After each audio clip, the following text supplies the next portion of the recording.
Bonjour, aujourd'hui c'est le 17 octobre, bienvenue à notre méditation. Je voudrais lire avec vous dans 2 Corinthiens chapitre 4 et verset 13. Et comme nous avons le même esprit de foi que celui exprimé dans cette parole de l'écriture, j'ai cru, c'est pourquoi j'ai parlé, nous aussi nous croyons et c'est pourquoi et c'est pour cela que nous parlons. Paul continue à parler donc dans ce chapitre 4 de la force de Dieu qui travaille et qui opère dans notre faiblesse. Il a déjà parlé, il a déjà dit donc que nous avons ce trésor dans des vases de terre. Il dit une chose ici qui est très importante, c'est que il parle parce qu'il a cru. Il sait en fait ce qu'il est en train de dire. Il ne parle pas juste pour parler. La plupart du temps, en fait, souvent, disons que souvent, nous parlons beaucoup sans avoir vraiment la foi, sans avoir cru. Pardon, nous ne savons pas ce que nous sommes en train de dire et nous parlons juste pour parler. Paul n'écrit pas cette lettre pour parler juste pour parler, mais il écrit pour affirmer, pour dire des choses qui sont vraies, même en dépit des difficultés, en dépit de la souffrance, en dépit du fait que nous soyons en fait des vases de terre, nous portons ce trésor qui est précieux. Un trésor qui s'appelle Jésus-Christ.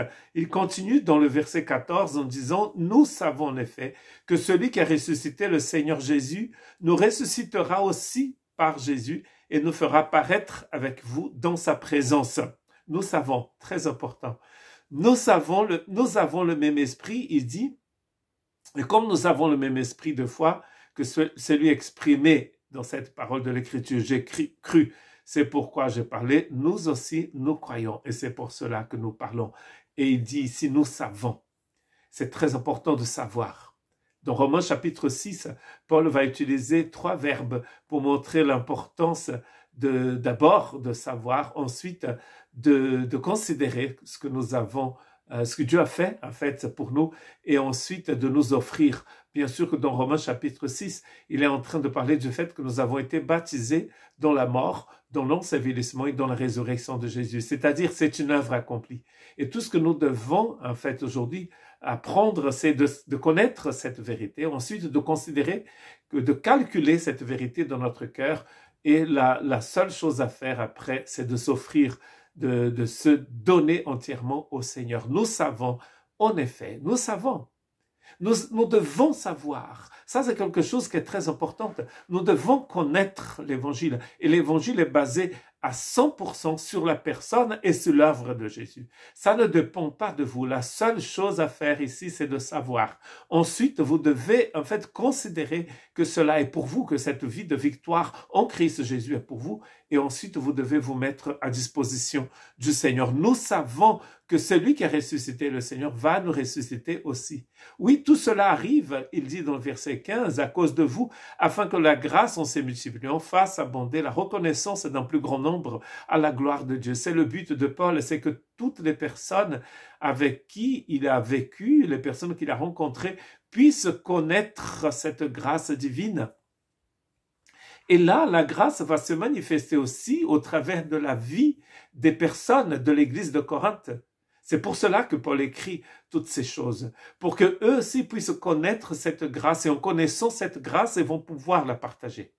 Dans 1 Pierre 1 et 2, nous voyons que c'est le même souci qu'avait l'apôtre Pierre, de la part de Pierre, apôtre de Jésus-Christ, à ceux qui sont étrangers et dispersés dans le Pont, la Galatie, la Cappadoce, l'Asie et la Bithynie. L'Asie ici, c'est l'Asie mineure. À vous qui avez été choisis, conformément à la préscience de Dieu le Père et conduit à la sainteté par l'Esprit Saint, afin de devenir obéissants et d'être purifiés par le sang de Jésus-Christ, que la grâce et le paix vous soient multipliées. Vous voyez qu'il a l'œuvre complète ici du Père, du Fils et du Saint-Esprit, pour que nous puissions être conduits dans cette sainteté par l'Esprit Saint. Et nous allons donc devenir obéissants. Nous allons devenir, vous voyez, c'est l'œuvre de Dieu qui fait que nous devenions obéissants. Et nous serons purifiés. Et la grâce ici va donc se multiplier.